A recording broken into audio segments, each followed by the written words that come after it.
ரொம்பவே டேஸ்டியாக ரொம்ப ஈஸியாக ஒரு அல்வா எப்படி பண்ணுறதுன்னு பார்க்கலாமா? அரை மூடி தேங்காவை மிக்ஸி ஜாரில் மாற்றி திக்கான பாலாக எடுத்து வச்சுக்கலாம்.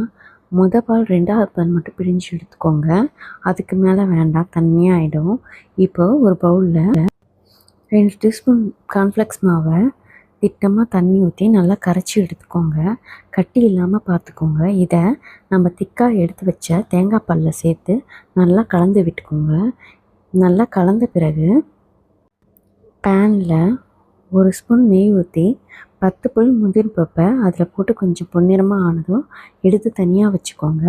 இப்போ நம்ம கரைச்சி வச்ச தேங்காய் பாலை எடுத்து அது கூட கலந்து கைவிடாமல் கிளறிக்கிட்டே இருங்க.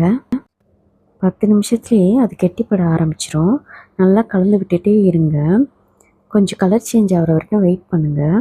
கொஞ்சம் கலர் சேஞ்ச் ஆன பிறகு அதில் தேவையான அளவு சர்க்கரை போட்டுக்கோங்க. நான் 1 கப் அளவு சர்க்கரை சேர்த்துருக்கேன். இதை சேர்த்துட்டு நல்லா பேனில் ஒட்டாமல் வந்தாலே இதோட பதம் கரெக்டு. இப்போ வறுத்து வச்ச முந்திரி பருப்பை சேர்த்துக்கோங்க. 1 கரண்டி நெய் ஊற்றி நல்லா இலக்கி விடுங்க.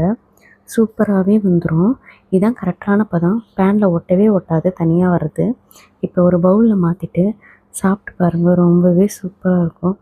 வெண்ணெய் மாதிரி வழுக்கிட்டு போகும். நீங்களும் ட்ரை பண்ணி பாருங்கள். இதுக்கு அடிக்ட் ஆகிடுங்க. நான் அடிக்ட் ஆகிட்டேன்.